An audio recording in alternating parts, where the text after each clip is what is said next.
So nice to see you, everybody. Lots of people hiding behind their blank screens, I think, but I'm stoked to see you all. It's been a long, long, long time. So it's great. As usual, I am supposedly Michael Taft. I've been here in the meditation bunker for I don't know how long now. I've lost count of time. I've just been injecting sunlight and bleach into my veins for several months now. And it seems to be keeping me safe and healthy. And if you don't know what I'm talking about based on today's news, lucky you, and you soon will. In any case, we're here in part 3B of the Vimalakirti experience, entering the Dharma door of non-duality with me and Michael Owens. And of course, Michael Owens is there on Sunday night giving you the, you can tell my mind is still kind of trying to figure out the Zoom thing because everything's changing. It's bizarre. Anyway, there on Sunday night, Michael's giving you the kind of lowdown on the Vimalakirti text. Again, bing, bing, the Vimalakirti text. Notice the sunlight, I've been injecting sunlight into the text also, but it comes with its own Buddha light. And this is just an amazingly cool, extremely ancient sutra from the Mahayana tradition. And that's what we've been talking about for weeks. And again, on Sunday night, Michael talks about kind of the sutra and a lot of really fascinating facts about it. Like last week we learned, in this chapter, which is the one we've been waiting for. We've gone through the first two sort of blocks of this program, getting ready for this big one this week, the inconceivable liberation, which Michael talked about on Sunday. And there is the idea of the psychic powers that sort of starts it all out. And then the idea of the inconceivable liberation, which is the main point of the chapter. And an interesting thing is this becomes a big theme in various Buddhist traditions. This is not a small teaching, this is a major teaching, the inconceivable liberation. So on that note, I'll just say, remember to please donate to San Francisco Dharma Collective. We need it to keep going during this time. So if you like the Vimalakirti experience with me and Michael Owens, if you like the Dorje Lopan Chandra Easton and Eve Ekman stuff, if you like Michael Owens' other programs, if you like Eric Davis programs, and all the other, and there's a lot of other amazing stuff at San Francisco Dharma Collective, then please donate. And Katie will be providing the convenient donation links for you. With that now said, we're going to begin our Vimalakirti inconceivable meditation. And just to give you a slight preview, if you've been meditating with me for the last year, we always do the same thing or almost the same thing. We'll start out with regular old shamatha, kind of settling, which I'll lead you through. And then part two, we go into shamatha without an object or some kind of open awareness, non-dual type meditation. And then we do that for a while. And then from there, we go into a more focused on something, teaching exploration from the non-dual state. And so this week we'll start out as usual and then go into the inconceivable stuff. So let's begin. I need my timer. There we go. All right, so what I'd like you to do is settle in. Now remember, you've got to first grow yourself to the size of your throne. So there's an immense, I forget how many yojanas high, it's 40 zillion yojanas high, which is very high. And so to begin with, you're going to have to just, use your psychic powers to grow yourself to the size of your throne. But luckily, since there's already a fully awakened Buddha inside you, that is not hard to do. Just simply Relax, settle in, grow to the size of your meditation throne, and then simply relax.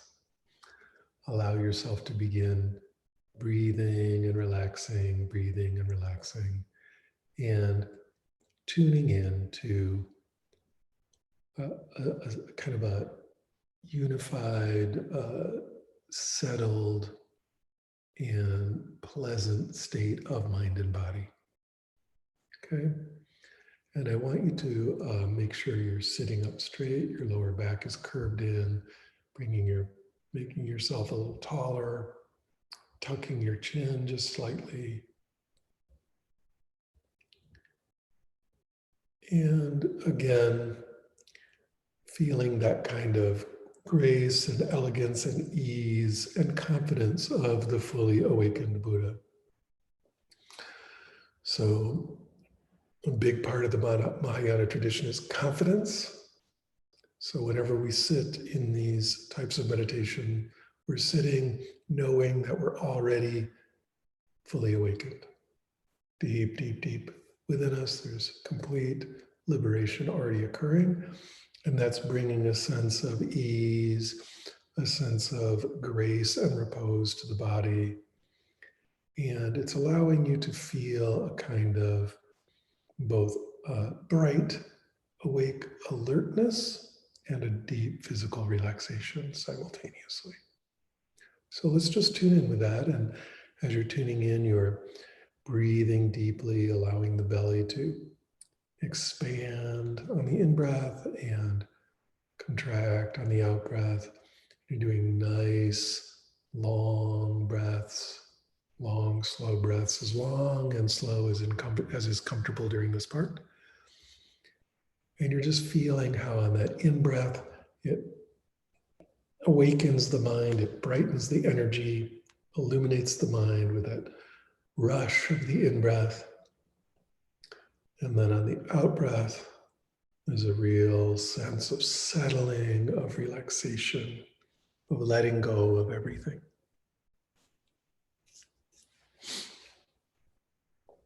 So let's just sit with that for a while and breathe and relax.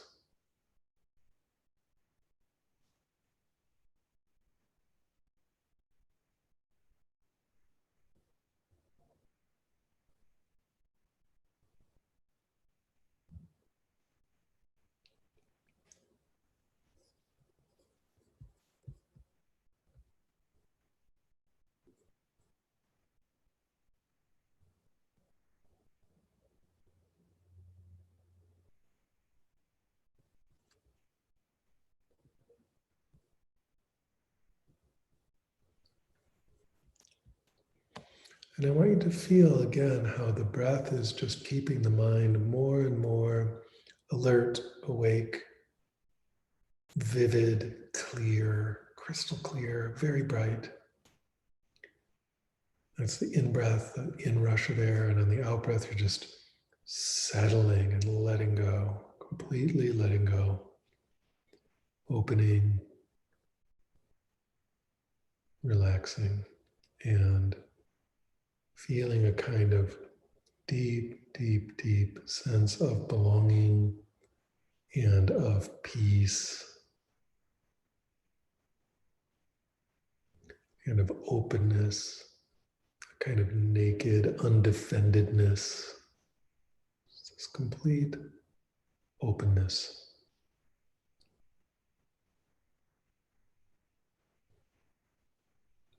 Feeling the breath in the body, feeling the energy in the body, bringing yourself more and more in alignment with the Buddha within.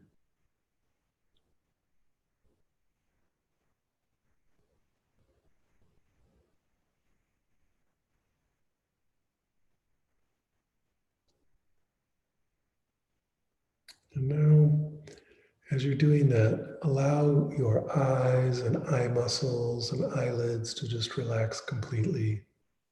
No tension in the eyelids at all. No tension in the eye muscles. The eyes are unfocused. Release any tension in your face, allowing your face muscles to relax, your lips and mouth, that whole area to release and let go. Your jaw to drop slightly so that your upper and lower teeth are not touching. And your tongue to just float in the mouth like a blue whale in the ocean, spouting a rainbow.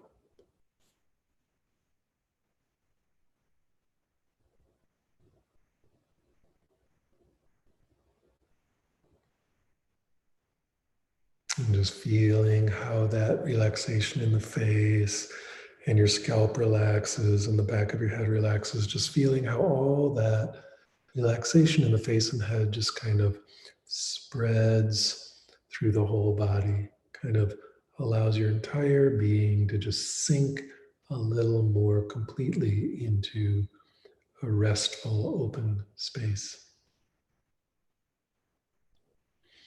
And then allowing your throat and neck to relax, your shoulders to release and let go, your arms, your elbows, your hands, your wrists, the whole arm on both sides becoming completely limp, limp like wet seaweed. And noticing how, again, this increase in relaxation just floods through the whole body, suffuses and permeates and soaks into the whole body, allowing your entire system to relax even more completely as your mind brightens and wakes up and becomes even more lucid.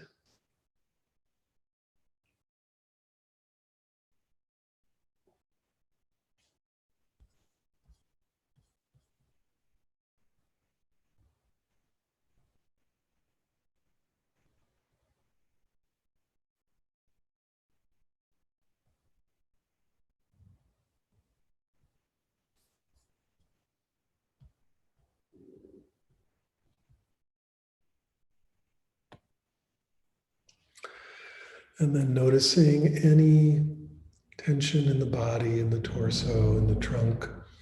Just allow that to release and relax and let go and flood out your feet so that your entire torso, the entire trunk of your body opens up and just is infused with relaxation. And the diaphragm or any place in your torso where you're storing anxiety or storing worry, the breath on the in-breath just flushes that out. And you notice your whole torso becoming even more at ease, even more completely at rest, even more at peace. You might feel also a delicious kind of hum of being, a sort of vibratory, pleasant wakefulness in the body, but it's very soothing, very relaxing, very opening.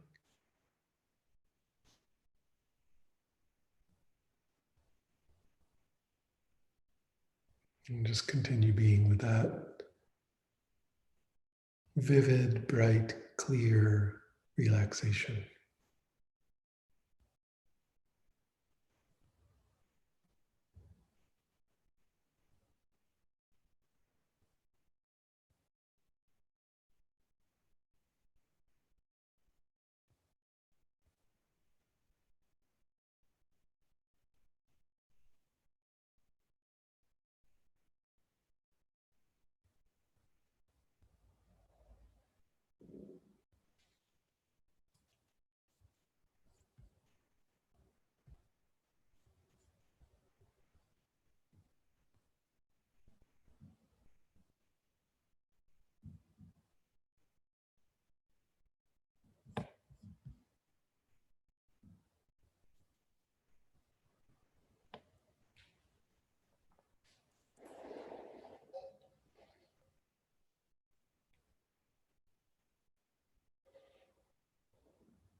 And then allowing the legs and feet to release and relax and let go entirely. Any remaining tension draining out of the body completely. More fresh, clear breath arriving and waking up the Buddha within. More and more ease and aliveness and beauty arriving in the body. So that it feels good, it feels really nice. Feels very, very excellent in your body. And you're noticing those feelings and allowing them to grow and grow.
Good.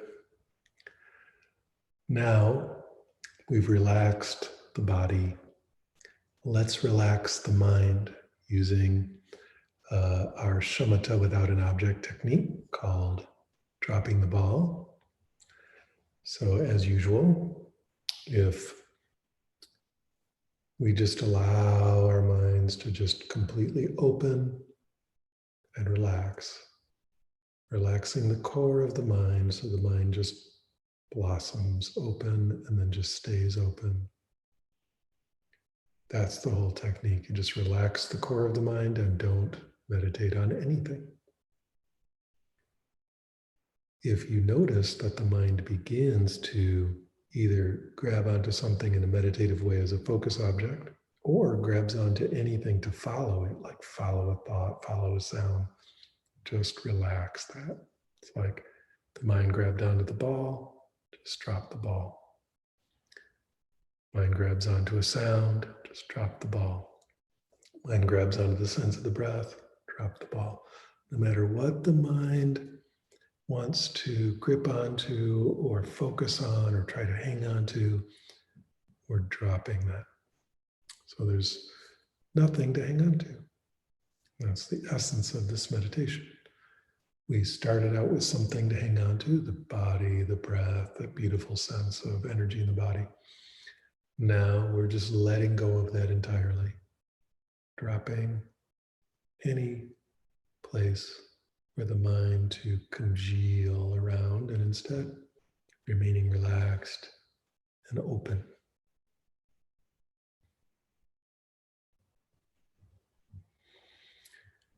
If that's too hard, feel free to go back to working with shamatha with an object, sitting and meditating on the body or meditating on breathing. And in fact, at any time, if you kind of really lose the sense of this openness and you can't get back to it, you're fine to go back, meditate on breathing for a while, kind of restabilize, and then come into dropping the ball again, relaxing the core of your mind.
Allowing the mind to just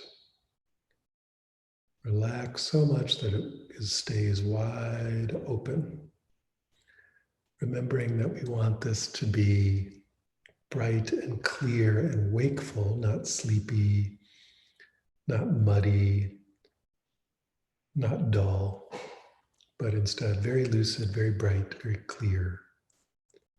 So if you're finding yourself drifting into a kind of a dreamy, sleepy state, just sit up straight, open your eyes a little bit, maybe even stand up, but don't allow yourself to just sit there in a state of dullness.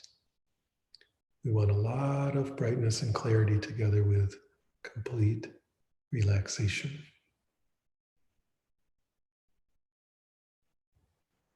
complete relaxation of the mind. It's not hanging on, it's not tightening, it's not gripping, it's not grasping anything.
Releasing the core of the mind, never landing on anything, and not flitting from thing to thing, but just releasing, opening, dropping any tension in the mind. Allowing the mind to unfold into its natural state.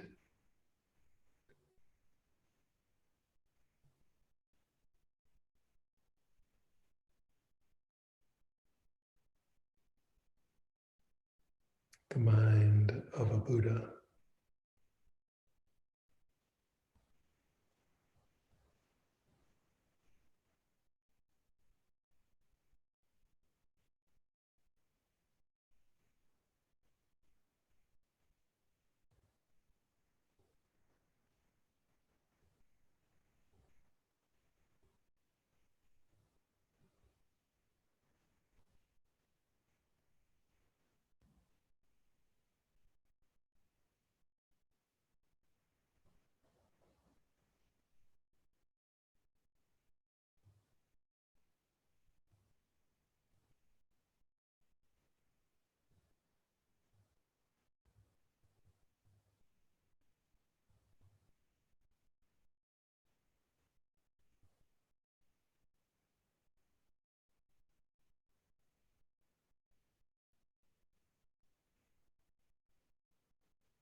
Good.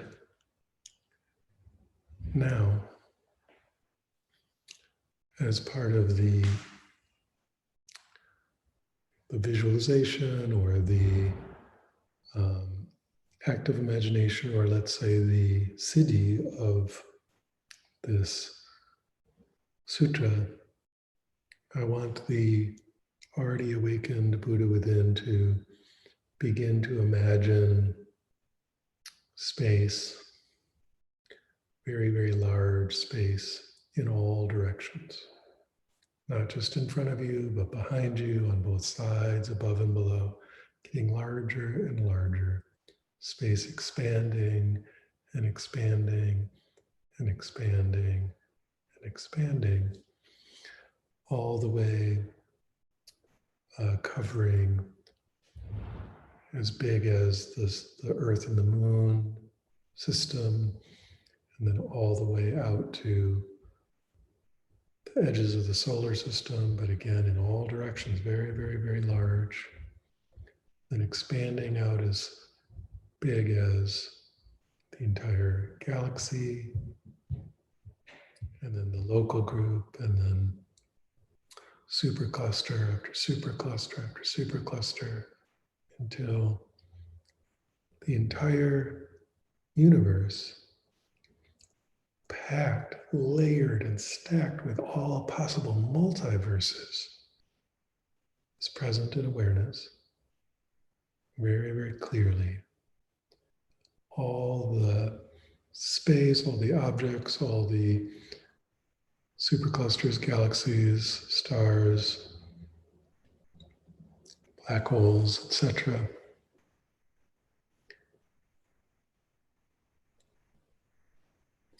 And then I want you to place that inside a single proton. And you're doing this without expanding the size of the proton or shrinking the size of the universe. Go. Now, the thing here is,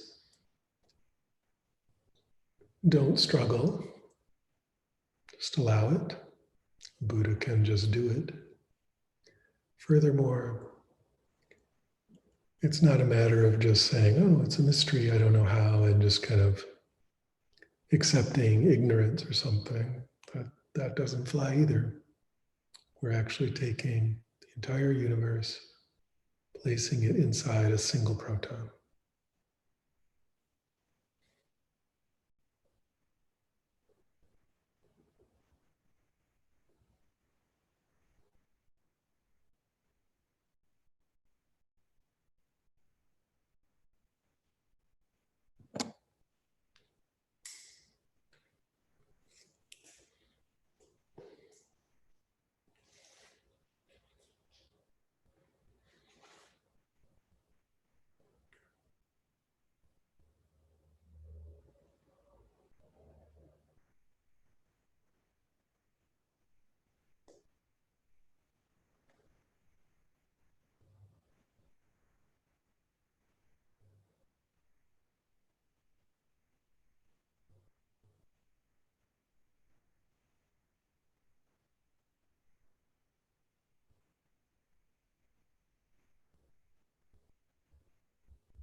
Good. Now, bodhisattvas,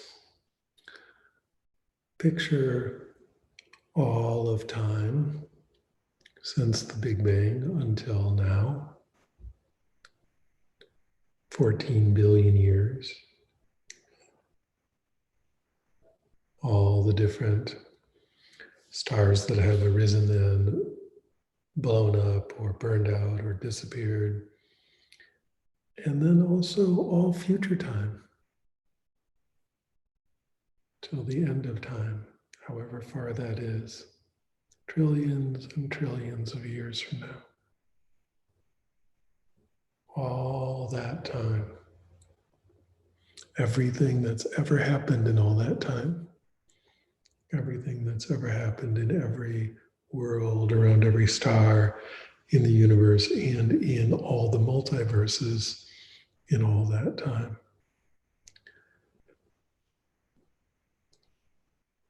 And grasping that clearly in the mind, I want you to place that inside a single nanosecond, 1 billionth of a second, without collapsing all the time in the universe or expanding the nanosecond in any way.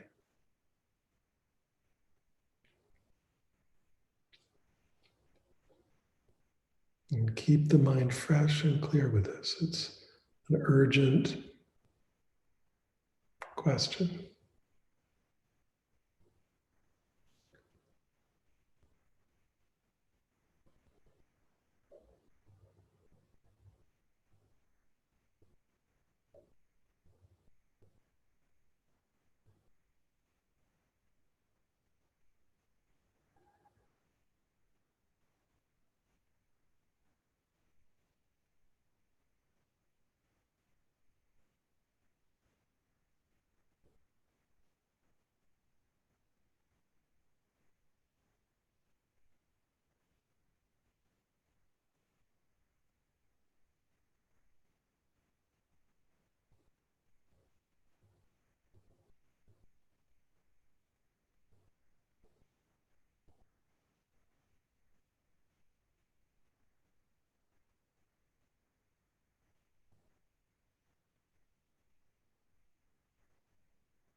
Good. Then imagine every star, every sun in the universe, all that heat, all the fire, the intensity, and I want you to just swallow those trillions of suns, swallow them down and into your belly without disturbing any of the stars, without disturbing the suns, and without disturbing your belly.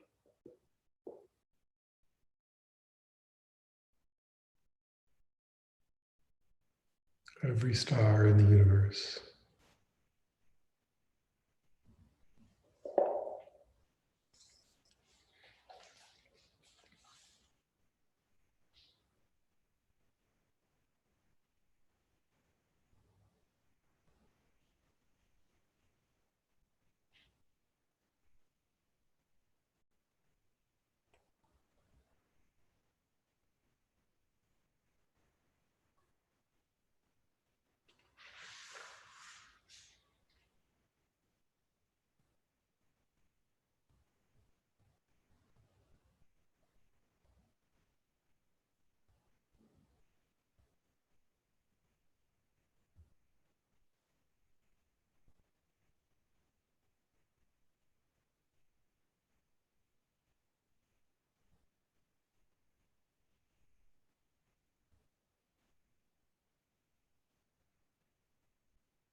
Good. Now take every ocean on every planet in the universe and swallow that down without disturbing any fish, any whale, any creature living in any ocean anywhere. They're perfectly undisturbed and happy. Swallow every ocean, all the water in the universe.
Good. Now breathe in all the winds of every world, all the hurricanes, all the zephyrs, all the breezes, all the air, all the wind in all the worlds. Breathing that in and out without disturbing a single blade of grass anywhere, without causing a single tiny leaf to stir.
Now, Bodhisattvas, I want you to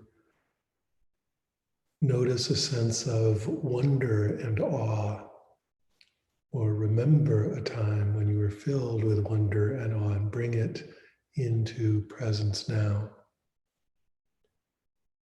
That kind of mind blown, absolute electric joy of wonder and awe and beauty. And I want you to bring that into mind and then fill the mind with nothing other than wonder and awe. And allow that to grow bigger and bigger.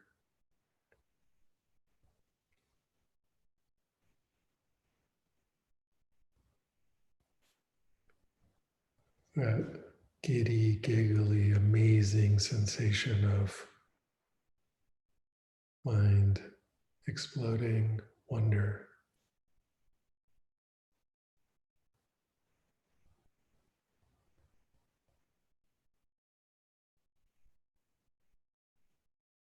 Fill your mind, suffuse your entire being in that, steep and soak and saturate yourself with wonder and awe. Amazing, amazing.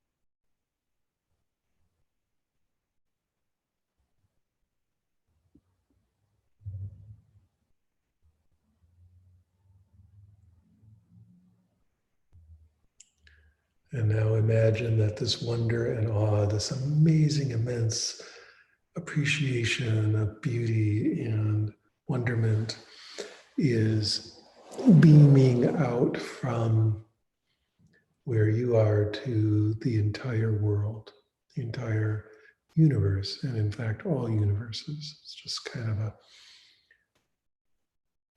giant transmission of wonder and awe to all beings everywhere in all universes. It's pouring out and pouring out and pouring out and pouring out. Feeling it stronger and more deeply and more fully, more completely.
And then notice that everyone everywhere has achieved the spirit of unexcelled, perfect enlightenment.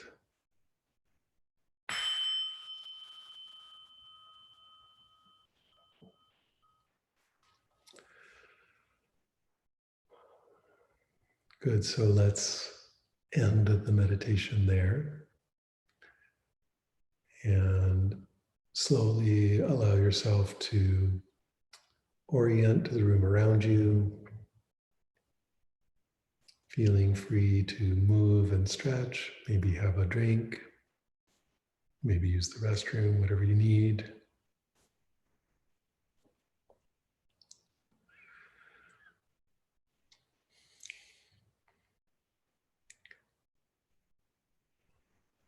it's interesting to me because, well, for many reasons, it's a very fun kind of meditation to do in one way. But it's interesting because,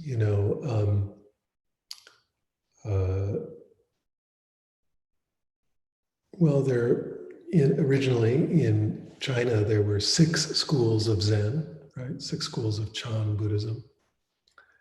And over the millennia, we lost most of them, so that currently there are only 2 schools of Zen, as I understand it. I could be wrong, but this is how I understand the Zen world. And these 2 schools are in Japanese called Soto and Rinzai. And the main practice of Soto Zen is the one we do in every meditation, which is, I call dropping the ball, but it's just what would be called shikantaza in that tradition, or meditating on the mind. It's shamatha without an object here. It's do nothing, right? Just sit and manifest the Buddha within. And since you're already the Buddha within, there's nothing to do, right? So we do that one a lot. And it makes an interesting companion, and actually quite a effective companion, I think, to this other way of working that's suggested in this Inconceivable Liberation chapter, which would be in Rinzai Zen, which is a koan practice, right? Koan practice mainly consisting of what would be considered insolvable riddles, or, what's the sound of one hand? In Japanese, they're not saying what's the sound of one hand clapping, they're just saying, what's the sound of one hand? Right? Tell me, what is the sound of one hand? And you're required to, in a sesshin, to go in and tell your teacher over and over again what you think the sound of one hand is. You can't just sit there going, I don't know, I'll just sit, you have to actually go and say something over and over. So there's a kind of real urgency, like, well, I'm going to have to say something. And so you're not allowed to just kind of check out. You have to be with the question. But it's an insolvable question. There's no logical answer. I'm not suggesting that koan practice is exactly the inconceivable liberation, but there's certainly closely related ideas, right? Where this chapter on the inconceivable liberation of Vimalakirti is about these kind of insoluble paradoxes that you have to keep in your mind, or completely incompatible things that must be kept in the mind. And again, it's tempting to just say, I don't know, and then drop it. And you can do that and go back to shikantaza. You can go back to dropping the ball if you want. But the real way to do the practice is to not drop it and actually keep it urgently in the mind, but not struggling, but just having these 2 or more incompatible things there at once. And as you may have noticed, it starts to do something to the structure of concept, the structure of fabrication, the sense of certainty, the constrainedness of logic and rigidity and ideas in the mind. It starts to just kind of, the steam builds up in the pipes until the gaskets start blowing, and there's a kind of it starts to open up and open up and open up and open up. And again, this is in a way closely related to dropping the ball, but going at it in a slightly different way. That some people really enjoy, some people don't enjoy. It's an intense technique, inconceivability, right? If you can even call it a technique. Something I find really fascinating is, in a way, this has parallels in folk traditions. There's worldwide, there's all the folk traditions of, like, sort of like in the Lord of the Rings, like Gollum is asking you, if you're not Lord of the Rings, but in The Hobbit, you remember Gollum is asking Bilbo Baggins these like paradoxical questions, and Bilbo has to answer them.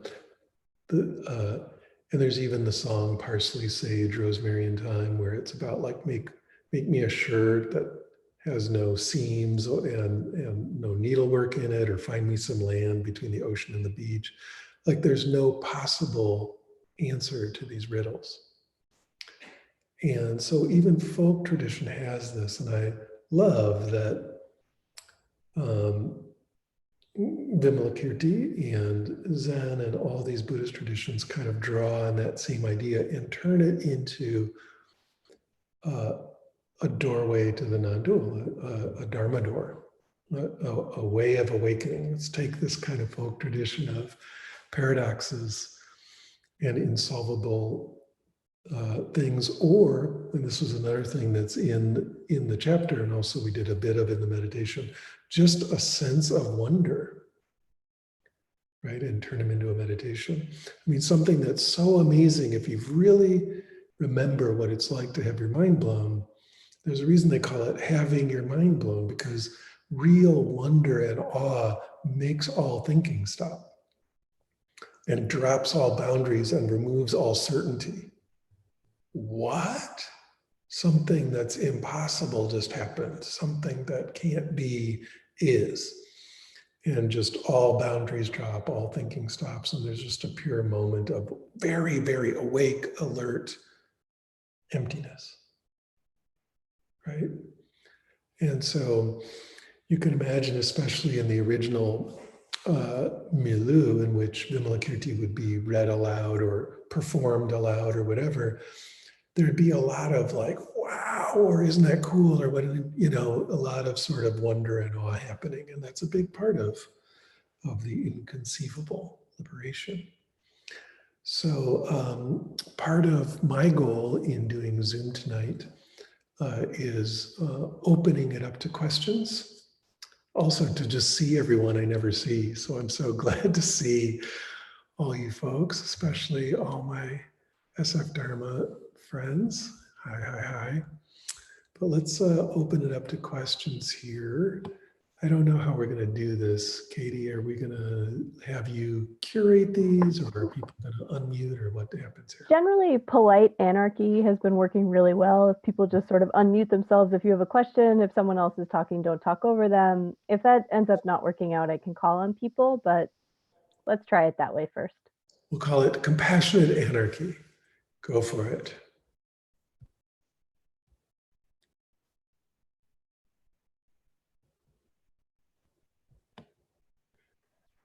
I can start. I thought only your partner started. Hmm?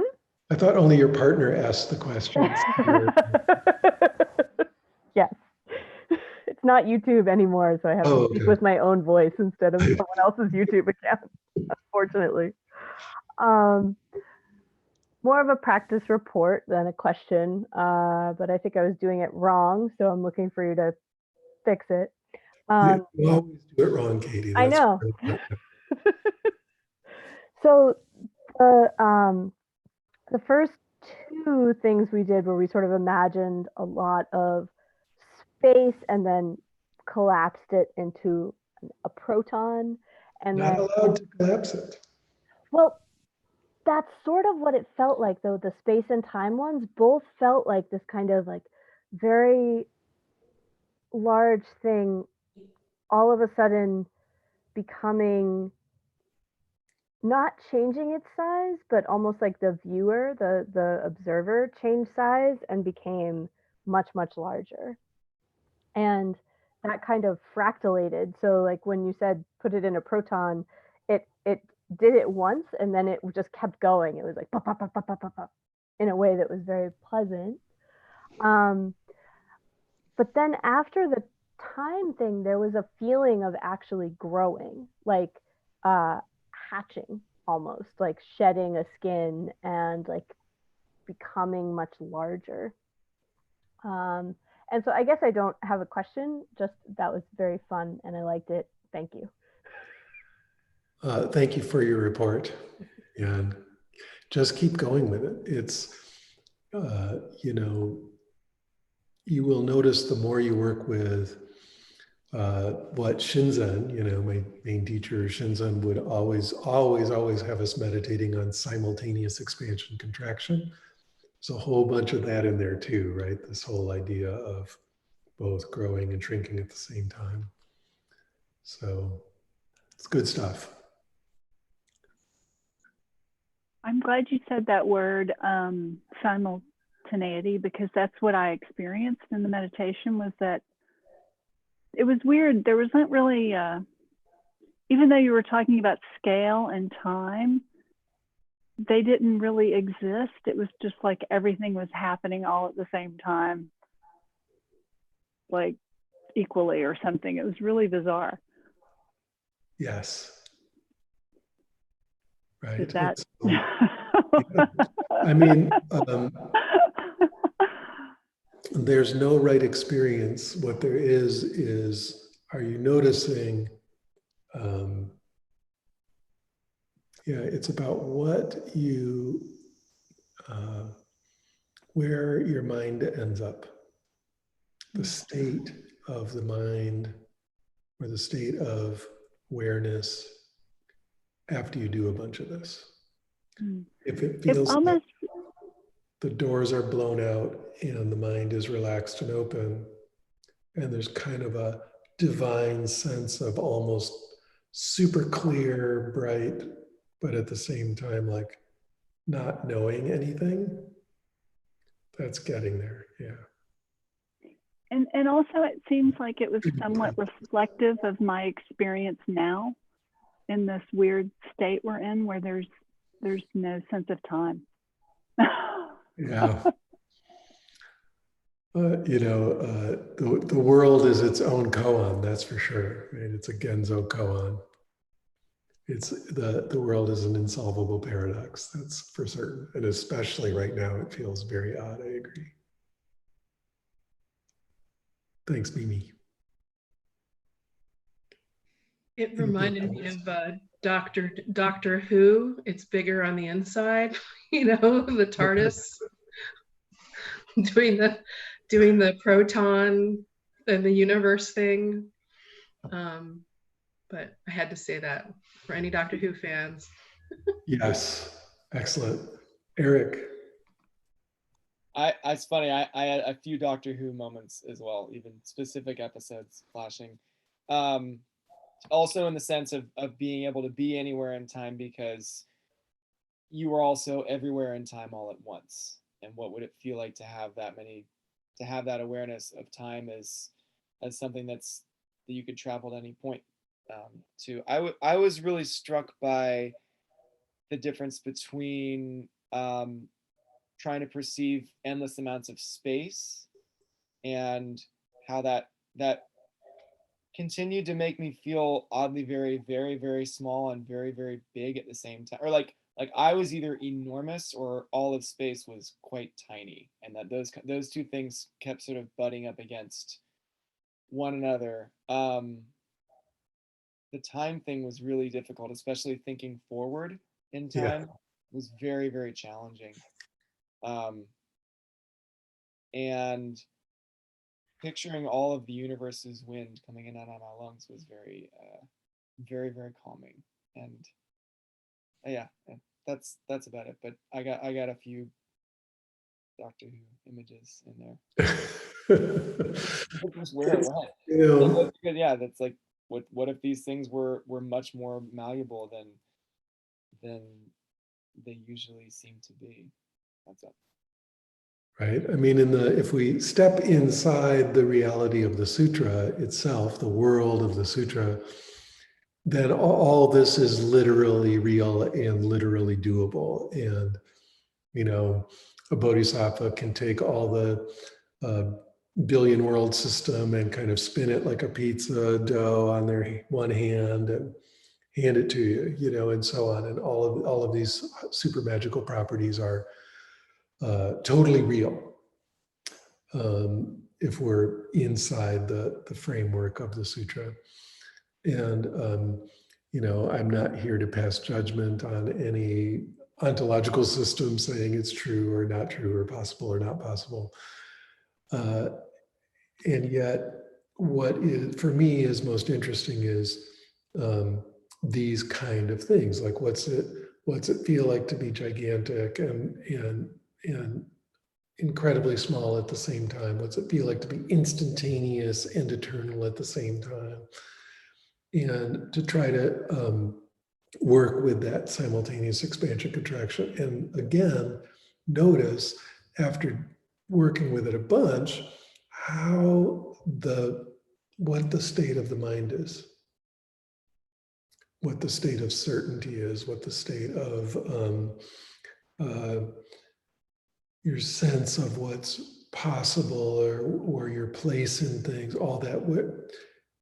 And if it's starting to kind of have its effect at all, there will be a malleability and a mercurial quality to the mind and an openness, as well as a kind of a gentleness, right? The more rigid the mind is, the more intense and painful it gets. Whereas as it gets more loose and relaxed and expansive, it starts to really feel that sense of joy and wonder. Anybody not able to just generate wonder? It's my favorite part of the meditation, and I think it's a big part of this chapter is just noticing that that the awakened mind is a mind filled with wonder. It's not only spontaneous and childlike and compassionate, it's filled with wonder. And it doesn't have to be wonder at or for or about anything at all. It's just awe. Good, so let's, on that awesome note, literally awesome note, let's switch to Katie begging for money. Yep. You know what I'm going to say. I'll say some interesting version of it, which I will say now. So we started the Dharma Collective on the foundational belief that there should not be a financial wall between anyone and the Dharma, that the Dharma should be freely accessible to all. And we started it on faith that that would work. And here we are a year and a half later, and it is working. But it only works if people who can afford to donate in order to support the people who can't afford to donate. And it's kind of a today you, tomorrow me model. So I know there's no guaranteeing anything that's going on in anyone's lives right now. But what we do know is that we'll be here sitting together. And so please support this Sangha if you can. We're all a community together. And I don't know if Noam is on the link or if Noam, you on it? He's on it. Okay. So Noam's going to drop the link in the chat. And if you can't afford to donate, keep coming, keep hanging out. Subscribe to the newsletter to know what's going on coming up. And so I think most of you know this is the third week of the Vimalakirti series, and there's 5 more weeks, which is about 100 weeks less than popular demand. So that is what it is.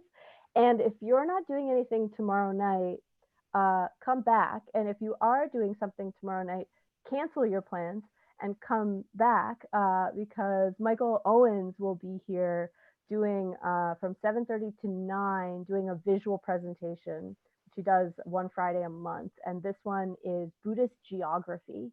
And so they're always interesting. We always learn something, and there's a nice kind of community feel. So it has this very like popcorn and let's learn something on a Friday night together. So that will be right in the same room, same time, same place tomorrow night. So come back for that. And just, I don't do this very often, but just on a personal note, it's really good to see all of you. This has been great. I've really missed getting to sit with you all. Same here, Katie. Yeah. So, and don't forget to come back on Sunday for the beginning of part 4 of Vimalakirti. the chapter called, if I'm not mistaken, The Goddess. So this is where the goddess schools Shariputra very severely. I'm sure he was extremely embarrassed after this chapter.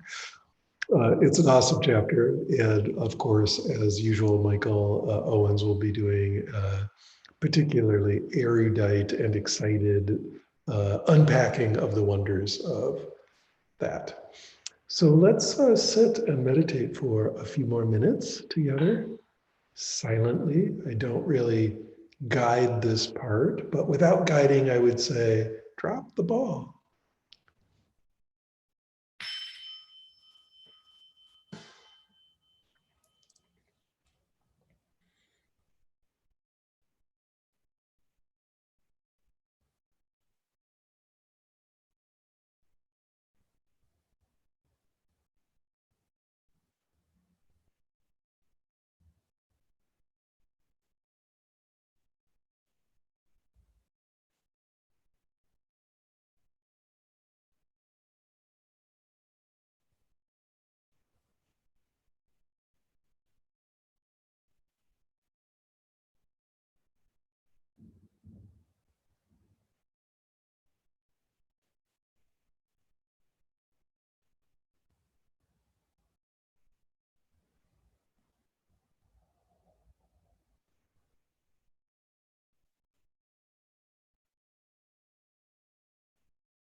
Awesome.